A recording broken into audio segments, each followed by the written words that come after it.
дар ҳошияи дастури супоришҳои пешвои миллат президенти ҷумҳурии тоҷикистон муҳтарам эмомалӣ раҳмон расонидани кӯмак ба шахсони ниёзманд дар арафаи иду ҷашнвораҳо дар ноҳияи восеъ ба ҳукми анъана даромадааст.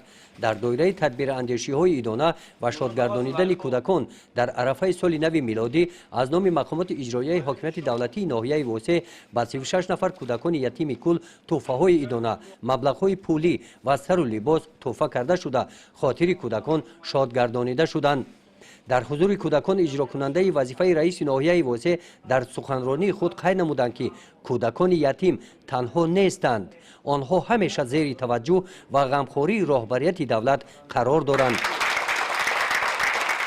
дар ин рӯз ҳамчунин аз ҷониби шуъбаи вазорати корҳои дохилӣ дар ноҳияи восеъ барои бошандагони маркази хизматрасонии иҷтимоӣ барои кӯдакони имконияташон маҳдуди ситора дар ноҳияи восеъ кӯмакҳои яквақтаи хайриявӣ аз қабили тӯҳфаҳои идона ба кӯдакон тӯҳфа карда шуда барои серғизо шудани таоми кӯдакон маводҳои ғизоӣ расонида шуданд.